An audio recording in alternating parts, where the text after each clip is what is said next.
নিত্য নতুন audio story পেতে আজই সাবস্ক্রাইব করুন আমাদের চ্যানেল জ্ঞান বিকাশ টিউটোরিয়াল। আজকে পড়ছি শারমিন আহমেদের নেতা ও পিতা, পর্ব ৯, অমর্ত্য লোকের যাত্রী। শক্তিশালী আন্তর্জাতিক চক্রের যোগসাজশে 15ই আগস্টে সংগঠিত সামরিক অভ্যুত্থানের সাথে যারা জড়িত ছিল তারা সেই বেসামরিক চক্র যারা বাংলাদেশের স্বাধীনতা চায়নি।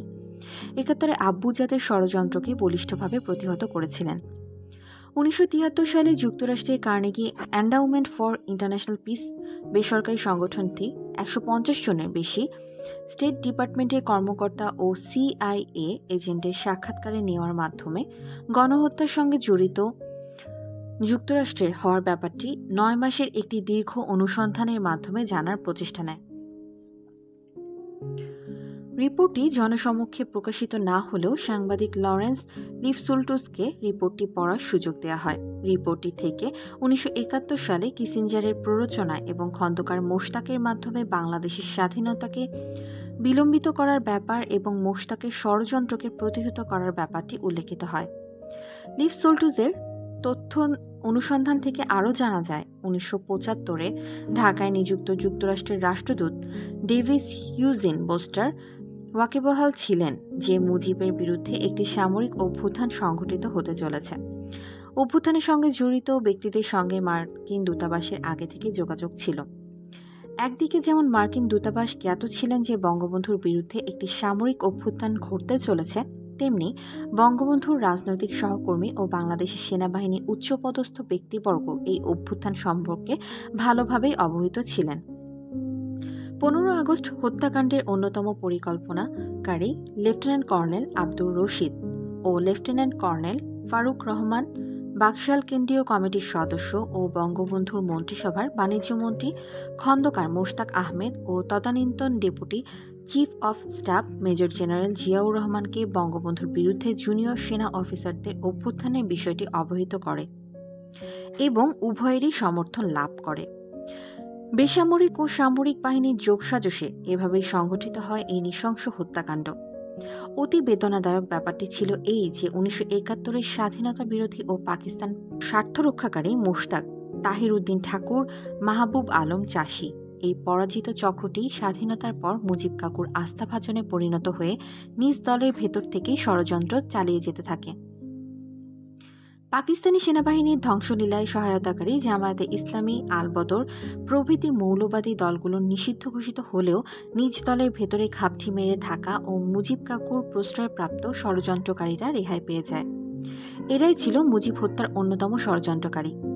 এরা মুজিব কাকুকে হত্যা করেই ক্ষান্ত হবে না, বরং এরা আঘাত হানবে স্বাধীনতার আদর্শে বিশ্বাসী আপসীন নেতৃত্বের ওপর। সে বিষয়ে আব্বুর কোনো সন্দেহ ছিল না।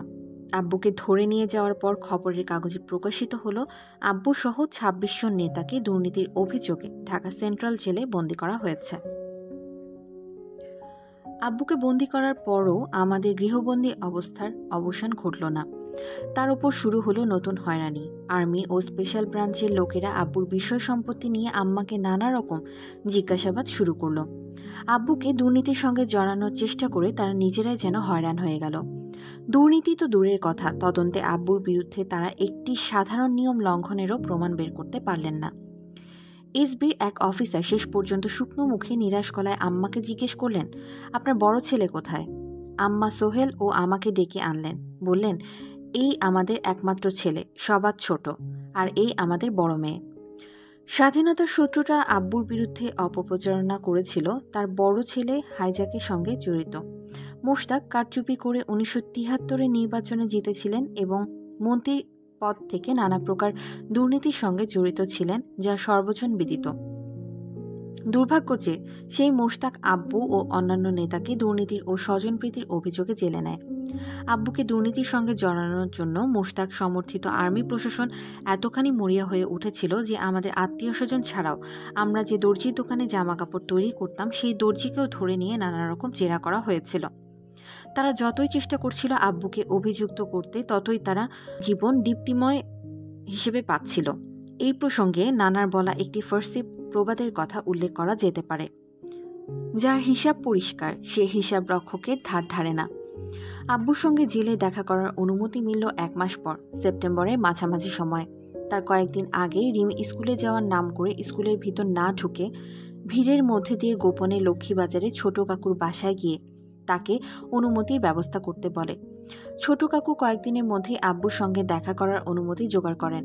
নিচতলার ডিউটিরত অফিসার প্রথমে খুব আপত্তি জানালেও কন্ট্রোল রুমের সঙ্গে ফোনে কথা বলার পর আম্মা ও আমাদেরকে বাইরে বের হওয়ার অনুমতি মেলে।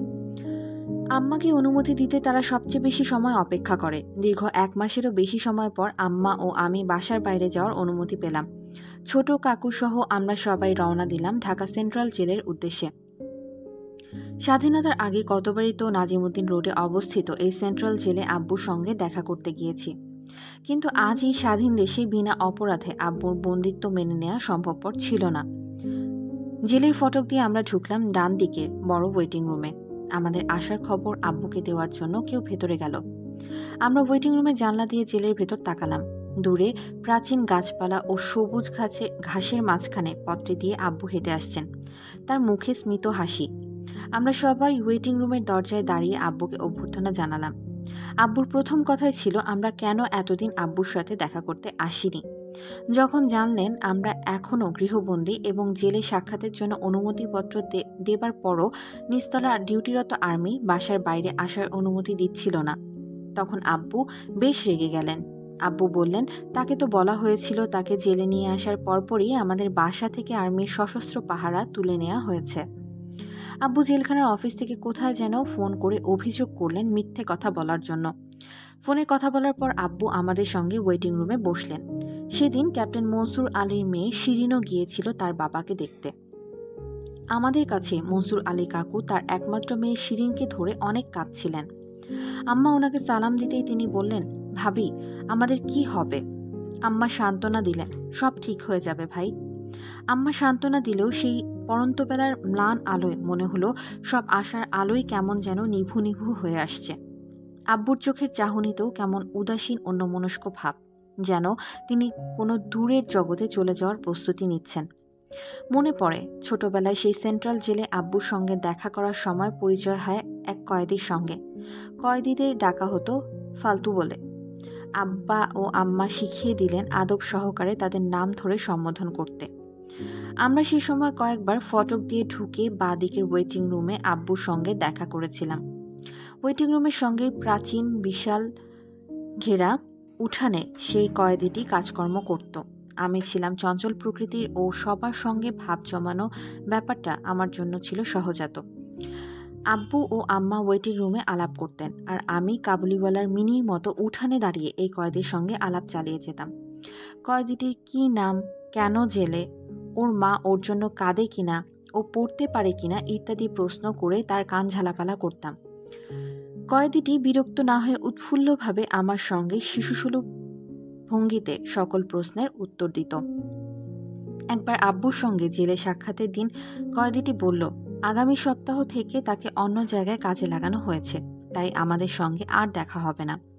তারপর হঠাৎই আমার ওপাশে খেলায় রত রিমি ও আমাকে উদ্দেশ্য করে আঞ্চলিক ভাষায় বলল, তোমার নাম দিলাম আদর্শ, তোমার ছোট বোনের নাম আশা। মনে রাখো তোমার আব্বা আমাদের সবার আদর্শ, আমাদের সবার আশা। তিনি বাঁচলে দেশও বাঁচবে। সেই বহুকাল আগেকার কথা। এক সাধারণ কয়েদির কাছ থেকে শোনা অসাধারণ কথাগুলো যেন ছিল কোনো ভবিষ্যৎবাণী। সেদিন আব্বুর অভিযোগে কাজ হয়েছিল। আব্বুর সঙ্গে দেখা করে আসার পরদিনই আমাদের বাসা থেকে আর্মি উঠে গেল। ফোনের লাইন পেতে সময় লাগলো আরও কয়েকদিন। নিচতলার স্কুল ততদিন উঠে গেছে। তারপর অক্টোবরের প্রায় মাঝামাঝি সময় এক মেজরের নেতৃত্বে আমাদের বাসায় আবার আর্মির দল উপস্থিত হলো। তারা আমাদের বাসা ঘিরে চতুর্দিক দিয়ে আমাদের বাসার অনেক ছবি তুলল। তারপর শুরু হলো জিজ্ঞাসাবাদের পালা। অন্যান্য তদন্তকারীর মতো তারাও আব্বুর বড় ছেলেকে দেখতে চাইল। আম্মা পাশে দাঁড়ানো সোহেলকে দেখিয়ে বললেন, এই হলো একমাত্র ছেলে, সবার ছোট। আব্বু কটা পেট্রোল পাম্পের মালিক, লঞ্চ কোম্পানিতে কত শেয়ার আছে, তার নামে আর কটা বাড়ি আছে ইত্যাদি প্রশ্নের সময় আম্মু একটু কঠোর হয়ে বললেন, আপনারা যদি আরও একটু খোঁজ খবর করে আসতেন তাহলে এত সময় নষ্ট হতো না। এই বাড়িটি ছাড়া তাজউদ্দিন সাহেবের আর কোনো বিষয় সম্পত্তি নেই। কোনো ব্যবসা বাণিজ্যের সঙ্গে তিনি নিজ নামে জড়াননি বা বেনামেও জড়িত নন। এবার প্রশ্ন, কবে এই বাড়ি তৈরি হয়েছে? আম্মা বললেন, 1961 সালে হাউস বিল্ডিং ফাইন্যান্স কর্পোরেশনের লোন নিয়ে এই বাড়ি তৈরি হয়েছে। তাদের কাছে দলিলপত্র জমা রয়েছে, যেগুলো দেখলেই প্রমাণ পাবেন তাজউদ্দিন অর্থমন্ত্রী থাকাকালে এই বাড়ি তৈরি হয়নি। প্রশ্নকারী অফিসার বিব্রত হয়ে গেলেন। তিনি বললেন, সত্যি কথাটা এই যে আব্বুর বিরুদ্ধে দুর্নীতির মামলা দায়ের করার জন্য নানা রকম মিথ্যা তথ্য ও ঘটনা সাজানো হলেও তদন্তে একটাও টেকেনি। এরই মধ্যে আওয়ামী লীগের দলীয় সংসদ সদস্যদের কাছ থেকে সমর্থন আদায়ের জন্য খন্দকার মোশতাক 16 অক্টোবর বঙ্গভবনে এক বিশেষ সভার আয়োজন করে। তার আগেই আমাদের জেলে সাক্ষাৎকারের দিনটিতে আব্বু দৃঢ়ভাবে আমাদের জানিয়ে দিলেন, আমরা যতজনকে সম্ভব জানাই তারা যেন ওই সভা বয়কট করে। শামসুল হক সাহেবের ছেলে মাসুদ ভাই সেদিন আমাদের সঙ্গে উপস্থিত ছিলেন। তিনি আব্বুর নির্দেশে পৌঁছাতে বিভিন্ন জায়গায় গেলেন। আব্দুল আজিজ বাগমার ও রিমি গোয়েন্দা পুলিশের নজর এড়িয়ে এমপি হোস্টেল সহ বিভিন্ন স্থানে দলীয় সদস্য ও সমর্থকদের কাছে আব্বুর নির্দেশ পৌঁছে দিল। তারপরও বঙ্গভবনের সভা ঠিকই অনুষ্ঠিত হয়। ঘটনা জেনে আব্বু খুব ব্যথিত হলেন। পরবর্তী সাক্ষাতের দিন আব্বু আম্মাকে বললেন, আমাদের আর বাঁচিয়ে রাখা হবে না। তারপর বললেন, লিলি, আমি জীবনে সিদ্ধান্ত নিতে ভুল করিনি। 15ই আগস্টে বাসা থেকে বের না হওয়াই ছিল মারাত্মক ভুল। ওই সাক্ষাতের দিনটিতেই আব্বু মুজিব কাকুকে স্বপ্নে দেখার কথা জানালেন। আব্বু যেন জেলখানার ভেতরে বাগানে কাজ করছেন, হাতে খুরপি। মুজিব কাকু যেন আব্বুকে বলছেন, তাজউদ্দিন, সেই 44 সাল থেকেই আমরা একসঙ্গে আছি। এখন আর তোমাকে ছাড়া ভালো লাগে না। তুমি চলে আসো আমার কাছে। আব্বু বললেন, মুজিব ভাই, আমার অনেক কাজ রয়েছে, আমাকে কেন ডাকছেন? মুজিব কাকু বললেন, আমাদের আর কোনো কাজ নেই, সব কাজ শেষ। এই সময় আম্মা আইনজীবীদের সহায়তায় হাইকোর্টের মাধ্যমে আব্বুর আটকাদেশ অবৈধ চ্যালেঞ্জ করে আব্বুকে মুক্ত করার জন্য নথিপত্র জোগাড় করলেন। 5 নভেম্বর আদালতে আব্বুর রিট পিটিশন ওঠার কথা। আমরা আশায় বুক বেঁধে রয়েছি। অক্টোবরের শেষ দিকে একদিন আম্মার এক মামাতো বোন হোসনে আরা খালা আব্বুর জন্য খাবার রেঁধে বিকালবেলায় আমাদের বাসায় উপস্থিত হলেন। তিনি শুনতে পেয়েছেন আব্বুকে নাকি ছেড়ে দেয়া হয়েছে। যদিও খবরটি ভুল ছিল, কিন্তু ক্ষণিকের জন্য হলেও মনে হলো হয়তো বা আব্বু খুব শিগগির মুক্তি পাবেন। আমাদের সব আশঙ্কা ভুল প্রমাণ করে আব্বু ফিরে আসবেন আমাদের মাঝে। কিন্তু 71-এর পরাজিত আন্তর্জাতিক শক্তি ও তাদের এদেশীয় এজেন্টদের পরিকল্পনার নীলনকশা ছিল সম্পূর্ণ ভিন্ন। মুজিব হত্যা ছিল তাদের পরিকল্পনার প্রথম অংশ। সর্বশেষ এবং মূল অংশটি ছিল যেভাবেই হোক স্বাধীনতা যুদ্ধে নেতৃত্ব দানকারী নেতৃত্বকে হত্যা করা। বাংলাদেশে স্বাধীনতা যুদ্ধ সংগঠিত হয়েছিল দুই বিশ্বশক্তি, তৎকালীন সোভিয়েত ইউনিয়ন ও মার্কিন যুক্তরাষ্ট্র সূচিত ঠান্ডা যুদ্ধের আবর্তে। জোট নিরপেক্ষ নীতিমালার সমর্থক প্রথম বাংলাদেশ সরকার যে কোনো বিশ্বশক্তির উপগ্রহ রাষ্ট্র হিসেবে অবস্থানের বদলে স্বাধীনভাবে অগ্রসর হওয়ার ঘোষণা দিলেও পাকিস্তানের সঙ্গে সংঘর্ষের কারণে নবজাত বাংলাদেশ যুক্তরাষ্ট্রের রোশানলে পড়ে। ঠান্ডা যুদ্ধের প্রেক্ষিতে এবং চীনের সাথে কূটনৈতিক সম্পর্ক স্থাপনের মাধ্যমে অনুগত স্বৈরাচারী সামরিক সরকার শাসিত পাকিস্তানকে যে কোনোভাবেই টিকিয়ে রাখাই ছিল যুক্তরাষ্ট্রের অন্যতম লক্ষ্য। অন্যদিকে পাকিস্তানি হামলার শিকার 1 কোটি শরণার্থীকে আশ্রয় দানকারী ভারতের সমর্থনে এগিয়ে আসে ভারতের মিত্র এবং যুক্তরাষ্ট্রের প্রতিপক্ষ সোভিয়েত ইউনিয়ন। যুক্তরাষ্ট্রের আগ্রাসন ঠেকাতেই ভারত মহাসাগরে সোভিয়েতদের রণতরীর সংখ্যা ওই সময় বৃদ্ধি পায়। পাকিস্তানকে সহায়তার জন্য প্রেসিডেন্ট নিক্সন বঙ্গোপসাগর অভিমুখে পাঠান 7ম নৌবহর। অত্যাধুনিক অস্ত্রশস্ত্রে সজ্জিত টাস্ক ফোর্স 74 নামে ওই বিশাল নৌবহরের নেতৃত্ব দিতে অগ্রভাগে বঙ্গোপসাগরের পথে যাত্রা করে পৃথিবীর সবচেয়ে শক্তিশালী জাহাজ দ্য ইউএসএস এন্টারপ্রাইজ। পুলিৎজার পুরস্কার বিজয়ী মার্কিন সাংবাদিক জ্যাক অ্যান্ডারসন 71 সালে বঙ্গোপসাগর অভিমুখী এই যাত্রাকারী এই আক্রমণাত্মক নৌবহর সম্পর্কে পূর্বে উল্লেখিত বইয়ে বিশেষ বর্ণনা দেন। রণসম্ভারে সজ্জিত ইউএসএস এন্টারপ্রাইজ ও অনুসরণকারী 7ম নৌবহর মূর্তিমান আতঙ্কের মতো এগিয়ে আসে বাংলাদেশের পথে। পৃথিবীর অধিকাংশ মানুষের অজান্তেই পৃথিবীর 3য় বিশ্বযুদ্ধের প্রায় মুখোমুখি হয়। পাকিস্তানের বর্বরোচিত কর্মকাণ্ডের প্রতি অন্ধ সমর্থনের কারণে বিশ্বশান্তি যদি নষ্টও হয়, তবু যুক্তরাষ্ট্র পাকিস্তানকে সমর্থন করবে, এই ছিল মার্কিন প্রশাসনের নীতি। প্রেসিডেন্ট নিক্সনের কিছুতেই ইচ্ছা ছিল না যে পাকিস্তান পরাজিত হোক, তবুও পাকিস্তান পরাজিত হয়। কোটি প্রাণের আহুতি, রক্তসাগর থেকে সগৌরবে উদিত হয় নতুন সূর্য, বিজয়ী বাংলাদেশ, অভিষিক্ত বাংলাদেশ। কিন্তু ৭১-এর পরাজিত শক্তি এই বিজয়কে কখনোই মেনে নেয়নি। তারা মরণ হামলা হানার জন্য সুযোগের অপেক্ষায় থাকে। বঙ্গবন্ধু শেখ মুজিবুর রহমানের মনস্তত্ত্বকে তারা সুচারুভাবে কাজে লাগায়। স্বাধীনতা যুদ্ধের সময় মুজিব উপস্থিত ছিলেন না। দলকে কোনো দিক থেকে নির্দেশনা না দিয়ে তিনি পাকিস্তান সেনাবাহিনীর কাছে ধরা দেবার সিদ্ধান্ত গ্রহণ করেছিলেন। সেই দুঃসময়ে মুক্তিযুদ্ধের সফল নেতৃত্ব দিয়েছিলেন তাজউদ্দিন আহমদ। মুজিববাদেই দেশ স্বাধীন হয়েছে, এই সত্যটিই তিনি যেন কখনোই মেনে নিতে পারেননি। জাতির জনকের নামে সরকার পরিচালনা ও তাকে সব কৃতিত্ব প্রদান করলেও ষড়যন্ত্রকারীদের প্ররোচনায় তিনি তার বিশ্বস্ত বন্ধু ও সহকর্মী তাজউদ্দিনকেই করলেন নির্বাসিত ও নিগৃহীত। কাছে টেনে নিলেন তার দলের ভেতরে ঘাপটি মেরে থাকা স্বাধীনতা বিরোধীদেরকে। মন্ত্রিত্ব সহ বিভিন্ন উচ্চ পদে তাদের আসীন করলেন। তাদের প্ররোচনায় কখনো ঝুঁকলেন মার্কিন, কখনো সোভিয়েতের বলয়ের দিকে। সুস্পষ্ট রাষ্ট্রীয় নীতি ও দিক নির্দেশনার অভাবে তিনি বাংলাদেশকে ঠেলে দিলেন অস্থিতিশীলতা ও দুর্যোগের দিকে। তদুপরি বঙ্গবন্ধু প্রশাসনের দুর্নীতি, স্বজনপ্রীতি ও অদক্ষতা স্বাধীনতার শত্রুদের ষড়যন্ত্র বাস্তবায়নের পথ সুগম করে দেয়। যে জনগণ নন্দিত নেতার মধ্য দিয়ে জাতি স্বাধীনতার স্বপ্ন দেখেছিল, সেই নেতা সপরিবারে নির্মমভাবে নিহত হন। আন্তর্জাতিক শক্তি ও তাদের দেশীয় এজেন্টদের চক্রান্তের প্রথম অধ্যায়টি এভাবেই বাস্তবায়িত হয়।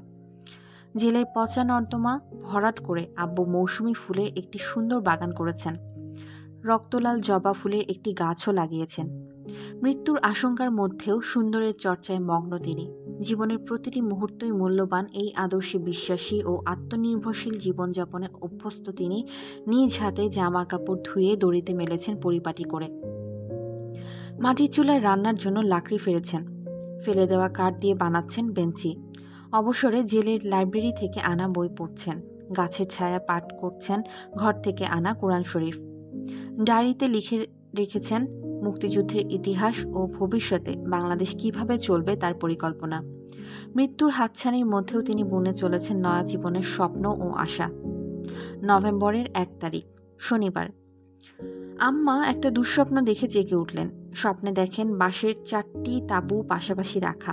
আম্মা জিজ্ঞেস করলেন, কাদের এই তাঁবু?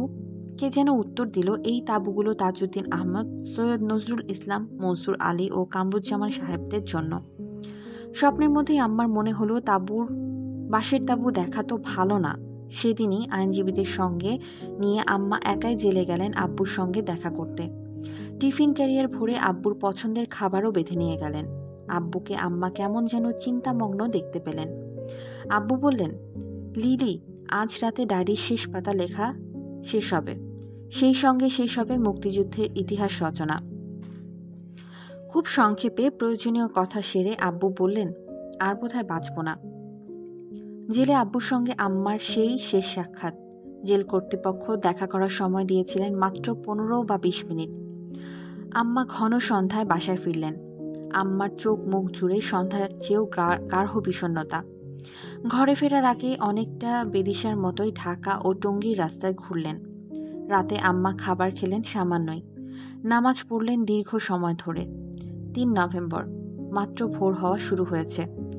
আম্মা স্বপ্ন দেখলেন যে বিস্তীর্ণ মহাকাশে বিচরণকারী মধ্য গগনের সূর্যটি যেন আচমকায় অস্তগামী সূর্যের মতো রক্তিম বর্ণ ধারণ করেছে। সিংহাসনের মতো এক আসনে বসা আব্বুর সারা শরীরের ওপর সূর্য থেকে ছড়িয়ে পড়ছে রক্তলাল আলো। আব্বুর পরনের সাদা গেঞ্জিটি ক্রমশই লাল হয়ে উঠছে, যেন সূর্য থেকে বের হচ্ছে রক্তের ধারা। আম্মা স্বপ্নের মধ্যেই ব্যাকুল কণ্ঠে জিজ্ঞেস করলেন, মধ্য গগনে সূর্যের রং অস্তমিত সূর্যের রঙের মতো লাল হয় কি করে? অদৃশ্য থেকে কে যেন গম্ভীর কণ্ঠে জবাব দিল, দেশের ওপর মহাবিপদ নেমে আসছে। আম্মা এক অজানা আশঙ্কা নিয়ে দুঃস্বপ্ন থেকে জেগে উঠলেন। সাত সকালে জঙ্গি বিমানের প্রচণ্ড শব্দে আমাদের ঘুমও ভেঙে গেল। আমাদের বাসার খুব নিচ দিয়ে জঙ্গি বিমান ও হেলিকপ্টার ঘন ঘন উড়ে যেতে দেখলাম। ঘর থেকে বেরিয়ে আম্মাকে নানা জিজ্ঞেস করলেন, লিলি, এত প্লেন কেন উঠছে? আম্মা বললেন, অবস্থা মনে হয় ভালো না, মনে হয় আমাদের বাসা ছাড়তে হবে। ইতোমধ্যে সকাল 7টায় রেডিওর অনুষ্ঠান হঠাৎ বন্ধ হয়ে যাওয়াতে অসুস্থ মফিজ কাকু চিন্তিত হয়ে ছোট ফুপুর ছেলে ঢাকা কলেজের ছাত্র বাবুলকে আমাদের বাসায় পাঠালেন কোনো খবর আছে কিনা তা জানতে। বাবুল সকাল 8টার দিকে আমাদের বাসায় পৌঁছালো। আম্মা সে সময় বারান্দায় ডাইনিং টেবিলের কাছে বসা, চেহারায় সুস্পষ্ট চিন্তার ছাপ। বাবুলকে দেখে তিনি ভোর রাতে দেখা মধ্য গগনের সূর্যের স্বপ্নটি বললেন। বাবুল তাৎক্ষণিকভাবে ভাবল যে সূর্য দেখা তো ভালো, নিশ্চয়ই মামার কাছে কোনো ভালো দায়িত্ব আসবে। বাবুল চলে যাওয়ার পর আম্মা আমাদের তাড়া দিলেন তৈরি হওয়ার জন্য। আম্মার নির্দেশ অনুযায়ী সেদিন স্কুলে যাওয়ার বদলে ব্যাগে জামা কাপড় ভরে নানা সহ আমরা আশ্রয় নিলাম ধানমন্ডির 19 নম্বর রোডে মধুবাজারে মফিজ কাকুর বাড়িতে। সাত সকাল থেকেই আম্মার ডান চোখের পাতা অনবরত কাঁপছিল। মফিজ কাকুকে আম্মা জিজ্ঞেস করলেন, মফিজ ভাই, ডান চোখের পাতা কাঁপা কি ভালো? মফিজ কাকু বললেন, ভাবি, ভালো মন্দ আল্লাহর হাতে, আপনি দুশ্চিন্তা করবেন না। মফিজ কাকু আশ্বস্ত করার চেষ্টা করলেও আম্মার অস্থিরতা কমল না। ভোর রাতে দেখা স্বপ্নটি আম্মা মফিজ কাকুকে বললেন। স্বপ্নটি শুনে তিনি চিন্তামগ্নভাবে নীরব হয়ে রইলেন। মফিজ কাকুর বাসায় ফোন লাইন ছিল না। 15ই আগস্টে আমাদের বাসায় ফোন লাইন কেটে দেওয়ার পর অক্টোবরে কিছুদিনের জন্য কানেকশন দিয়ে আবার কেটে দেওয়া হয়। 5 নভেম্বর সকালে পুনরায় ফোন লাইন আসে। আম্মা অস্থিরভাবে ছুটে গেলেন আমাদের 4 বাসা পরে লালু ফুপুর বাসায়। তার বাসায় ফোন, চারিদিক থেকে নানা ধরনের খবর আসছিল। বিভিন্ন জন বিভিন্ন ধরনের খবর আম্মাকে দিলেন। কেউ বললেন আব্বু ও সহকর্মীদের জেল থেকে বের করে বঙ্গভবনে নিয়ে গিয়েছে সরকার গঠনের জন্য। কেউ বললেন যে ওনাদের কোনো গোপন জায়গায় নিয়ে যাওয়া হয়েছে এবং সেখানে তাদের চাপ দেওয়া হচ্ছে নতুন সরকারে যোগদানের জন্য ইত্যাদি। সেদিন ঢাকার রাস্তাঘাট জুড়ে আব্বুদের নিয়ে নানা গুজব চলছে। আম্মা দুপুর পর্যন্ত লালু ফুপুর বাসায় রইলেন। তারপর মালেকা খালাকে সঙ্গে করে ছুটলেন বিভিন্ন জায়গায় খবরের আশায়। দেখতে দেখতে সন্ধ্যা ঘনিয়ে এলো। সে রাতে আমরা সবাই মফিজ কাকুর বাসায় থেকে গেলাম। পরদিন নভেম্বরের 4 তারিখ মঙ্গলবার সকাল 7:30টার দিকে খবর এলো আব্বুর বন্ধু ডাক্তার এম এ করিম, আমাদের করিম কাকু, আম্মার জন্য অপেক্ষা করছেন লালু ফুপুর বাসার সামনে। তার কাছে জরুরি খবর আছে। সংবাদ পাওয়া মাত্রই আমাকে সঙ্গে নিয়ে আম্মা রিকশায় চেপে বসলেন। রিকশা চলছে নিশ্চিন্ত গতিতে। স্বচ্ছ নীল আকাশ থেকে ঝরে পড়া হৈমন্তী সকালের নরম রোদ আমাদের অভ্যর্থনা জানাচ্ছে। আশপাশ দিয়ে হেঁটে চলা স্কুলগামী ছাত্রছাত্রীদের কলহাস্যে পরিবেশ মুখরিত হয়ে উঠছে। পরিস্থিতি স্বাভাবিক হলে দিনটি হয়তো উপভোগ করা যেত, কিন্তু আজ যেন সবই এলোমেলো। আশেপাশের ওই স্বাভাবিক জীবনযাত্রাই লাগছে অস্বাভাবিক, যেন আমরা ভিন্ন গ্রহে সহসায় পদার্পণ করেছি। রিকশা থামলো লালু ফুপুর বাসার সামনে। আম্মা ও আমার সামনে এসে দাঁড়ালেন করিম কাকু। ছোটবেলায় অসুখ বিসুখ হলে আব্বুর এই রাজনীতিবিদ, সহকর্মী, সমাজসেবক, নিঃস্বার্থ সেবক, চিকিৎসক, বন্ধু করিম কাকু ছিলেন আমাদের ভরসাস্থল। তার হাসি হাসি চেহারা ও মজার মজার আলাপ শুনে অসুখ অর্ধেক ভালো হয়ে যেত, কিন্তু তার চোখে মুখে আজ স্বজনহারা সন্ধ্যার মতো একরাশ অন্ধকার জমে রয়েছে। তিনি হাউমাউ করে কেঁদে উঠে বললেন, ভাবি, তাজউদ্দিন ও তার সহকর্মীদেরকে আর্মিরা মেরে ফেলেছে। খবরটি শুনে আম্মা হঠাৎ যেন পাথর হয়ে গেলেন। আম্মার হাত আঁকড়ে ধরে আমি বলে উঠলাম, এ নিশ্চয়ই ভুল সংবাদ। করিম কাকুর পরিচিত ডাক্তার সেকান্দারের চেম্বার ছিল জেলের কাছেই বকশীবাজারে। তিনি ভোরবেলায় ওনাকে ফোন করে জেলের ভেতরে হত্যাকাণ্ডের দুঃসংবাদটি জানান। একটি গভীর আতঙ্ক নিয়ে আম্মা, রিমি ও আমি সারাদিন ছুটোছুটি করলাম। কত জায়গায় যে গেলাম ও কতজনের কাছে যে ফোন করলাম তার কোনো হিসেব নেই। তাজউদ্দিন আহমেদের কন্যা তার বাবার খবর জানতে চাইছে, এ কথা জেনে ঊর্ধ্বতন মহলের কেউ কেউ সতর্ক হয়ে গেলেন। ফোনে কিছু বলতে চাইলেন না। ততক্ষণে একটা কথা সকলের মুখেই শোনা যাচ্ছিল। গতকাল সোমবার 3 নভেম্বর ভোর রাতে জেলে পাগলা ঘণ্টি ও গোলাগুলির শব্দ শোনা গিয়েছে। নাজিবউদ্দিন রোডে অবস্থিত জেলখানার আশপাশে যারা থাকতেন তাদের মধ্যে পরিচিত কয়েকজন আমাদের সংবাদটি জানালেন। যদিও সরকারি প্রশাসন 4 নভেম্বরের সারাটি দিন পেরিয়ে সন্ধ্যা পর্যন্ত আমাদেরকে কিছুই জানায়নি। মিডিয়াও এই বিষয়ে নিস্তব্ধ। বেগম নুরুন্নাহার সামাদ আম্মার সঙ্গে দেখা করতে মফিজ কাকুর বাসায় এলেন। তার স্বামী স্বাধীনতা উত্তর বাংলাদেশের প্রথম পররাষ্ট্রমন্ত্রী আব্দুস সামাদ আজাদ কাকুও আব্বুদের সঙ্গে জেলে বন্দী ছিলেন। জেলের পাশাপাশি ৩ রুমের একটিতে মনসুর আলী কাকুর সঙ্গে উনিও ছিলেন। জেলে পাগলা ঘণ্টি ও গোলাগুলির আওয়াজের খবর সামাদ কাকির কানেও পৌঁছেছে। তার চোখ দুটি ছলছল করছিল।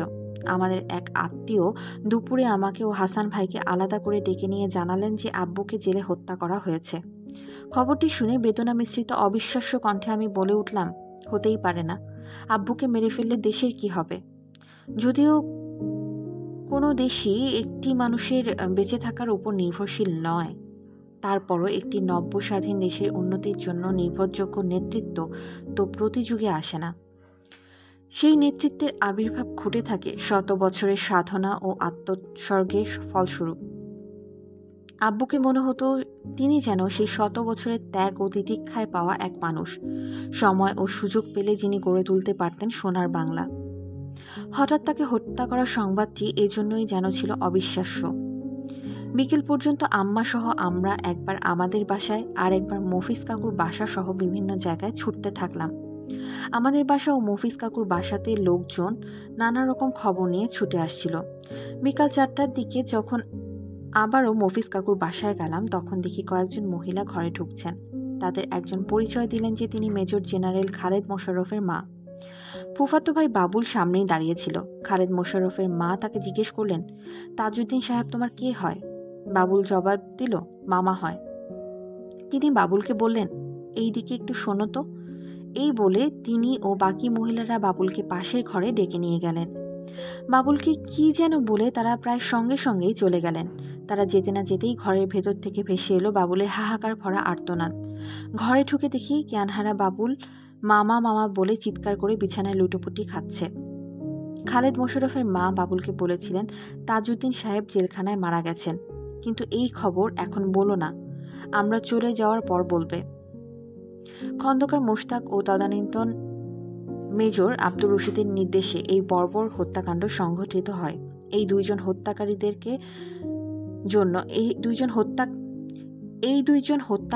জন্য জেল গেট খুলে দেবার হুকুম দেয়। ব্রিগেডিয়ার আমিনুল হক বীর উত্তম, যাকে খালেদ মোশাররফ জেল হত্যার তদন্তে নিয়োগ করেছিলেন, তিনি 16 জুন 1987 সাক্ষাতে এই তথ্য আমাকে দেন। পরন্ত বিকালে গাঢ় সন্ধ্যা যেন নেমে এলো ঝপ করে। চারিদিকে শুধু আর্তনাদ ও আর্তনাদ। সবচেয়ে বড় বেদনা তখনই যখন প্রকাশের সব ভাষা হারিয়ে যায় নিমেষেই। কেমন যেন যন্ত্রচালিতের মতোই রিমিকে সঙ্গে নিয়ে ফিরে এলাম আমাদের বাসায়। মনে হলো সারাদিন পাওয়া খবরগুলো অদ্ভুত কোনো দুঃস্বপ্ন। জেলের পাগলা ঘণ্টি, গোলাগুলি, আব্বু নিহত। এবার হয়তো বাসায় কেউ ভালো খবর নিয়ে আসবে, এমনই নিভু নিভু আশায় বুক বেঁধে আম্মার পাশে এসে দাঁড়ালাম। এক এক করে আম্মাকে ঘিরে মানুষের ভিড় জমে উঠতে থাকলো। আম্মা চেয়ারে বারান্দায় হেলান দিয়ে বসা, বাকরুদ্ধ, বেদনাক্লিষ্ট। সন্ধ্যা 6টার দিকে ময়াজউদ্দিন আহমেদ সহ আব্বুর বেশ কজন সহকর্মী ও বন্ধু নিয়ে এলেন পাকা খবর। জেলখানায় আব্বু ও তার 3 সহকর্মী সৈয়দ নজরুল ইসলাম, মনসুর আলী ও AHM কামরুজ্জামানকে হত্যা করা হয়েছে। খবরটি পাওয়ার সঙ্গে সঙ্গে আম্মা হয়ে গেলেন নিস্তব্ধ। সংবাদদাতাদের দিকে আম্মা তাকিয়ে রইলেন নিস্পন্দ দৃষ্টিতে। আমি ছুটে আব্বু ও আম্মার ঘরে ঢুকলাম। ওনাদের খাটে বসে কান্নায় ভেঙে পড়লাম। কতক্ষণ ওভাবে কেঁদেছিলাম জানি না। তারপর কেমন যন্ত্রচালিতের মতোই ঘরের লাগোয়া বাথরুমে বেসিনের সামনে দাঁড়ালাম। কল খুলে সারা মুখে অনেকক্ষণ ধরে পানির ঝাপটা দিতে থাকলাম, যেন পানির ঝাপটায় ধুয়ে যাবে সব দুঃখ, অথবা বেদনা থেকে মুখ ফিরিয়ে নিলেই হয়তোবা সব স্বাভাবিক হয়ে যাবে। ঘরের বাইরে থেকে অগণিত মানুষের কোলাহল ভেসে এলো। আমি দরজা খুলে ঘরের বাইরে দাঁড়ালাম। এতক্ষণে বারান্দা থেকে আম্মাকে ড্রয়িং রুমের সোফায় বসানো হয়েছে। আম্মার পাশে বসে সান্ত্বনা দিচ্ছেন চেনা জানা অনেকেই। আম্মার পরনে মলিন একটা সুতির শাড়ি, এলোমেলো চুলে ঘেরা আম্মার মুখখানা কি নির্দারুণ হাহাকারে ভরপুর। এক পর্যায়ে আম্মা ডুকরি কেঁদে বললেন, এই সোনার মানুষটাকে ওরা কিভাবে মারল, দেশ কি হারালো। রোগে জীর্ণ শোকাতুর মফিজ কাকু মধ্যের ঘরের খাটের ওপর লুটিয়ে পড়ে ভাইসাব আর্তনাদ করে কাঁদতে থাকলেন। কাকি কাঁদতে কাঁদতে আমাদের মাথায় হাত বোলাতে থাকলেন। পুলিশ ও জেল কর্তৃপক্ষ জানলেন না যে মানুষের ভিড় কমে যাওয়ার পর পুলিশের গাড়িতে করে আব্বাকে বাসায় নিয়ে আসা হবে। অনেকেই বললেন যে চারিদিকের অবস্থা ভালো না, লাশ না আসা পর্যন্ত আমাদের বাসায় না থাকাই ভালো। আম্মা, মিমি ও সোহেলকে নিয়ে যাওয়া হলো লালু ফুপুর বাসায়। রিমি ও আমাকে মফিজ কাকি তাদের বাসায় নিয়ে গেলেন। গভীর রাতে বড় ফুপুর ছেলে মুক্তিযোদ্ধা শহীদ ভাইয়ের কাছে জেল কর্তৃপক্ষ আব্বুর মরদেহ হস্তান্তর করে। রাত 12:25 পুলিশের ট্রাকে করে জেলখানা থেকে চিরনিদ্রায় শায়িত আব্বু ঘরে ফিরলেন। সঙ্গে ফিরল আব্বুর মাখা ঘড়ি, জামা, স্যান্ডেল ও বুলেটে ছিদ্র হয়ে যাওয়া টিফিন ক্যারিয়ার, যাতে করে 1 নভেম্বর বিকালে আব্বুর জন্য আম্মা খাবার নিয়ে গিয়েছিলেন। আব্বুর কোরআন শরীফটি বুলেটে ঝাঁঝরা হয়ে গিয়েছিল। আব্বুর মহামূল্যবান ডায়েরিটি জেলেই রহস্যজনকভাবে হারিয়ে গেছে। আব্বুর সঙ্গে বন্দী ছিলেন ASM মহসিন বুলবুল। 1987 সালের 8 জুলাই যখন তার সাক্ষাৎকার নেই, তখন তিনি উল্লেখ করেছিলেন যে আওয়ামী লীগের এক নেতা কোরবান আলী, যিনি পরে প্রেসিডেন্ট এরশাদের দলে যোগ দেন, তিনি নিজের কাছে ডায়েরিটি এবং বুলেটে ঝাঁঝরা হয়ে যাওয়া কোরআন শরীফটি রেখে দিয়েছিলেন। কে যেন খবর দিল যে আব্বু ঘরে ফিরেছেন। আমরা আব্বুকে শেষ বিদায় জানাতে বাসায় ফিরলাম। নিচতলায় জলছাদওয়ালা গাড়ি বারান্দার পাশের ঘরটিতে আব্বু শুয়ে রয়েছেন। 15ই আগস্টে এই ঘরটিতেই মিলিটারি আস্তানা গেড়ে আমাদের গৃহবন্দী করে রাখে। স্বাধীনতা পূর্বকালে এই ঘরটি আব্বু ব্যবহার করতেন লেখাপড়া, মিটিং ও অফিসের কাজকর্মের জন্য। অসহযোগ আন্দোলনের সময় এই ঘরটিতে বসে আব্বু দেশ পরিচালনার জন্য গুরুত্বপূর্ণ নির্দেশ তৈরি করেছিলেন। শৈশবে ঘরটির জানালার পাশে বসে আমি খেলতাম।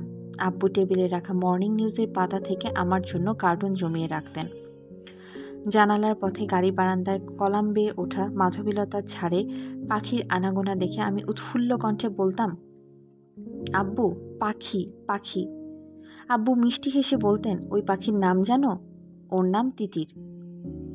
ওই একই ঘরে আজ প্রবেশ করছি, কিন্তু পরিস্থিতি ও পরিবেশ কত ভিন্ন। আজ আমি মুখোমুখি হতে চলেছি এক নিষ্ঠুর সত্যের। আমি যেন নিজ হৃদয়কেই রক্তছড়া আর্তনাদ শুনতে পাচ্ছি। ভালোবাসার মানুষ কেমন করে নিমেষেই স্মৃতি হয়ে যায়। সবই অনিত্য, সবই অস্থায়ী। ঘরে ঢুকতেই দেখি ভেতরে আম্মা, যেন এক পাষাণ মূর্তি। আমাদের থমথমে গলায় বললেন, যাও তোমার আব্বুকে দেখে এসো। আমি সারা রাত ওর পাশে বসে কপালে মাথায় হাত বুলিয়ে দিয়েছি। ওই তো এক পাশে মাথা হেলিয়ে আব্বু শুয়ে আছেন, কি নিশ্চিন্ত চেহারা। রিমি ও আমি চিৎকার করে কেঁদে উঠলাম, আব্বু আব্বু। 5 নভেম্বর বুধবার। সূর্য তখনও ওঠেনি। শান্ত ভোর আজ সরব হয়ে উঠেছে অগণিত মানুষের গুঞ্জনে। 7 মসজিদ সড়কের মাইলখানেক দূর থেকে মানুষের বিশাল লাইন শুরু হয়েছে। শ্রদ্ধা ভরে তারা নিচতলার ঘরটিতে প্রবেশ করছে। তাদের প্রাণপ্রিয় নেতার প্রতি শেষ শ্রদ্ধা জানিয়ে শৃঙ্খলার সঙ্গে একে একে তারা বেরিয়ে আসছেন। আমি দরজার এক কোণে ঠায় দাঁড়িয়ে রয়েছি। ওই তো ব্যারিস্টার আমিরুল ইসলাম দরজার কাছে দাঁড়ানো, চোখে অশ্রু টলমল। ওই দেখা যায় অধ্যাপক আবুল কালাম আজাদ ঘরের এক কোণে দাঁড়িয়ে মামা মামা বলে অঝরে কেঁদে চলেছেন। ওই যে এক সারি মানুষ কেমন চোখের পানি ঝরাতে ঝরাতে ঘর ছেড়ে বেরিয়ে যাচ্ছে। কিছু মানুষ চেনা, অধিকাংশই অচেনা। এনারা কারা? কেন আসছেন? আব্বু কি সত্যিই নেই? পেছনে গ্যারেজের কাছে আব্বু নিজ হাতে করা বাগানের এক কোণে লাকড়ির চুলায় বড় হাঁড়িতে গরম পানি বসানো হলো। দেশলাইয়ের কাঠি জ্বালিয়ে রিমি চুলায় আগুন জ্বালালো। বারেক মিয়া 19 নম্বর রোডে অবস্থিত মসজিদে ইমাম সাহেব ও সাইদ ভাই গোসলের তদারকিতে ব্যস্ত। ছোট্ট সোহেল কেমন অসহায়ের মতো আব্বুর চারপাশে ঘুরে ঘুরে আব্বুকে দেখছে। মাঝে মাঝে আব্বুর মাথার কাছে বসে থাকছে অনেকক্ষণ ধরে। বিমর্ষভাবে মিমি একবার আম্মার কাছে আর একবার আব্বুর কাছে ঘোরাফেরা করছে। রিমি বলল যে আব্বুর ডান পায়ের গোড়ালিতে বুলেটের রক্তাক্ত ক্ষত সে দেখেছে। আমার শক্তি ছিল না সেই দৃশ্য দেখার। আমার সমবয়সী চাচাতো বোন দীপি দেখল যে বুলেটে আব্বুর গোড়ালির A4 ফুঁড়ে বেরিয়ে গেছে। ডান কোমরের এক পাশে কিছু মাংস ঝুলে থাকতে সে দেখেছিল। গোসল করানোর সময় বারেক মিয়া ও সাইদ ভাই আব্বুর শরীরের 3 জায়গায় বুলেটের ক্ষত দেখতে পান। একটি ডান পায়ের গোড়ালির সন্ধিস্থলে, দ্বিতীয়টি উরুতে এবং তৃতীয়টি ছিল নাভি থেকে 6-7 ইঞ্চি দূরত্বে ডান কোমরের হাড়ের ঠিক পাশে কিডনি বরাবর। আব্বুর মৃত্যু নিয়ে কিছু কিছু মন্তব্য ভিড়ের মধ্যে আমাদের কানে এলো। কেউ কেউ বললেন যে পোস্টমর্টেম রিপোর্টে নাকি উল্লেখ করা হয়েছে যে বুলেটে বিদ্ধ হওয়ার পর রক্তক্ষরণে আব্বুর মৃত্যু হয়।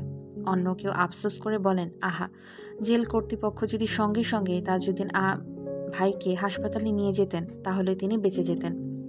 মনসুর আলী কাকুকে শেষ শ্রদ্ধা জানাতে রিমি দীপিকে সঙ্গে নিয়ে ১৯ নম্বর রোডে ওনাদের এক আত্মীয়ের বাসায় গিয়েছিলেন। ওই বাসায় তার মরদেহ রাখা হয়েছিল। রিমি ও দীপি দেখল যে তার বাঁ চোখটা খোলা ও জবা ফুলের মতো লাল। তার পেটের সাদা কাফনটা রক্তাক্ত হয়ে উঠছিল। ওখানে তাকে গুলি ও বেয়নেট চার্জ করা হয়। দোতলার ভেতরের বারান্দায় বসা আম্মার পাশে গিয়ে দাঁড়াতেই আম্মা আমার হাত আঁকড়ে ধরে বললেন, দেখো তোমার আব্বুকে বিদায় দিতে কত লোকজন আসছে। জানালা পথে আমগাছের নিচে ট্রাকের ওপর শায়িত আব্বুকে ঘিরে থাকা শত শত জনতার দিকে তাকিয়ে বললেন যে দেশ, যে মানুষ ছাড়া তুমি কখনো কিছুই বোঝনি, আজ দেখো তোমাকে বিদায় দিতে কত মানুষ এসেছে। নিচের তলা ও রাস্তা ভরা শত শত মানুষ। দোতলায় আম্মাকে ঘিরে লোকে লোকারণ্য। জেল হত্যার খবর পেয়ে ধানমন্ডি স্কুলের বহু শিক্ষক শিক্ষার্থী স্কুল থেকে সেদিন ছুটে এসেছিলেন আমাদের পাশে। খালেক স্যার, মনীষাদি, জোহরা আপা আরও কতজন এসেছিলেন সমবেদনা জানাতে। আব্বু ও ৩ নেতাকে সোহরাওয়ার্দী উদ্যানে কবরে শায়িত করার দাবিতে সেদিন অনেকেই সোচ্চার হয়েছিলেন। মোশতাক সরকারকে অপসারিত করে খালেদ মোশাররফ ও ৩ নভেম্বর থেকে ক্ষমতাসীন হয়েছেন। জাতীয় ৪ নেতাকে সোহরাওয়ার্দী উদ্যানে দাফনের ব্যাপারে তিনি কোনো সিদ্ধান্ত নেননি, কথা অনেকেই বললেন। সামরিক ও পুলিশ কর্তৃপক্ষ জানালো যে আব্বু ও ৩ নেতাকে বনানী কবরস্থানে দাফন করা হবে। কথা শুনে আমাদের বাসার সামনে সকলেই স্লোগান দিয়ে জোর প্রতিবাদ জানালো। পুলিশ কয়েকজনকে সাময়িকভাবে গ্রেফতার করল। প্রতিবাদরত অনেকের গায়ে পড়ল পুলিশের লাঠির বাড়ি। জনতা ছত্রভঙ্গ হতে শুরু করলো। আর্মি পুলিশ কর্তৃপক্ষ আব্বুকে বনানীতে নিয়ে যাওয়ার জন্য এমন অস্থিরতা প্রকাশ করতে লাগলো যেন তারা জানাজা বাদেই আব্বুকে সেখানে নিয়ে যাবে। বেলা ১:৩০টার দিকে মফিজ কাকু তার পরম ভালোবাসার ভাই সাহেবের জানাজা পড়ালেন তারই হাতে লাগানো আম গাছের নিচে। পশ্চিম পাকিস্তান থেকে তৎকালীন পূর্ব পাকিস্তানে সফররত রাজনীতিবিদ নবাবজাদা নসরুল্লাহ খান আমের চারাটি আব্বুকে উপহার দেন। আব্বু যত্ন সহকারে চারা গাছটি আমাদের বাসার সামনে লাগিয়েছিলেন। সযত্ন পরিচর্যায় বড় হওয়া গাছটি ছায়ায় বিশ্রামে নিত পথচারী ও শ্রমে ক্লান্ত মুটে মজুরের দল। আজ সেই গাছ ছায়া দিচ্ছে জনতার শ্রদ্ধা বেষ্টনীর মাঝে শায়িত এমন একজন মানুষকে, যার জীবনের প্রত্যেকটি মুহূর্ত উৎসর্গকৃত হয়েছিল মেহনতি মানুষের মুক্তির সংগ্রামে। আম্মার পাশে দাঁড়িয়ে আমরা দোতলার জানালা দিয়ে নিচের দিকে তাকিয়ে রইলাম। জানাজা শেষে আব্বুকে বহনকারী ট্রাকটি ধীরে ধীরে চলতে শুরু করলো। ট্রাকের সঙ্গে সোহেলকে কোলে করে চলে গেলেন মফিজ কাকু। তার সঙ্গে গেলেন ছোট কাকু, শহীদ ভাই, সাইদ ভাই, দলিল ভাই, বাবুল, মুক্তিযোদ্ধা ফজলুর রহমান, খালেক খুররম, আবু মোহাম্মদ খান বাবলু ও আরও ২-১ জন। আর্মি পুলিশের বাধায় খুব বেশি লোক বনানী কবরস্থানে যেতে পারেননি। যারা আব্বুর সঙ্গে গেলেন তারাই বকুল গাছের নিচে আব্বুকে তার শেষ শয্যায় শায়িত করলেন। বড় মামা সোহেলকে ডাকলেন। সোহেলের হাতে পড়ল তার বাবার কবরের প্রথম মাটি। ট্রাকটা চোখের আড়াল হয়ে গেল, সঙ্গে নিয়ে গেল হৃদয়ের এক বড় অংশ। আম গাছ থেকে একটু দূরে লাঠিতে ভর করে নানা একাকী দাঁড়ানো, পরনে ধবধবে সাদা পাজামা পাঞ্জাবি, মাথায় সাদা টুপি। অশ্রু জলে তার মুখমণ্ডল প্লাবিত হয়ে গেছে। তিনি কাঁদছেন। নানাকে কাঁদতে দেখা সেই প্রথম। সেই কবেকার কথা, আমার বয়স তখন ৪ কি ৫। ধানমন্ডির বাড়ির নিচতলায় আব্বা আম্মার সঙ্গে সকালবেলায় আমি ঘুমাচ্ছি। ঘুমের মধ্যেই একসময় বড় খাটটি জুড়ে গড়াতে শুরু করলাম। হঠাৎ শুনি আব্বুর গলা, এই পড়লো, এই পড়লো। চোখ মেলে দেখি ঘরের লতাবেলিতে ছাওয়া জানালার পাশের টেবিলের ধারে আব্বু বসা, হাতে কলম ধরা। তিনি চেয়ার থেকে ঘুরে আমার দিকে চেয়ে মিষ্টি হেসে সতর্কবাণী উচ্চারণ করছেন, যাতে গড়াতে গড়াতে নিচে না পড়ে যাই। আব্বুকে দেখে চোখ দুটি আবারও বুজে পরম নিশ্চিন্তে আমি গড়াতে শুরু করলাম। জানি আমি পড়তে গেলেই আব্বু ধরে ফেলবেন। সন্তান পড়ে গেলে তাকে ধরা বাবার কাজ, আঘাত থেকে রক্ষা করে ভালোবাসায় জড়িয়ে ধরা সেও পিতামাতারই কাজ, আর দেশকে সন্তানতুল্য ভালোবেসে মহৎ আদর্শ ও নীতিতে সমুন্নত রেখে নিজ জীবনকে উৎসর্গ করা সে তো আব্বুর কাজ। আব্বু অমর্ত্য লোকে চলে গেলেন আমাদের হৃদয়কে শূন্য করে, কিন্তু আসলেও কি চলে গেলেন? যারা অসীম প্রেমময় ও সর্বজ্ঞানী স্রষ্টার আরাধনাকে রূপান্তর করে মেহনতি ও নির্যাতিত মানুষের কল্যাণ ও মুক্তির সংগ্রামে, তারা আশা আলোর দিশারি হয়ে অমরত্ব লাভ করেন এই জগতেও। নিত্য নতুন অডিও স্টোরি পেতে আজই সাবস্ক্রাইব করুন আমাদের চ্যানেল জ্ঞান বিকাশ টিউটোরিয়াল। ধন্যবাদ।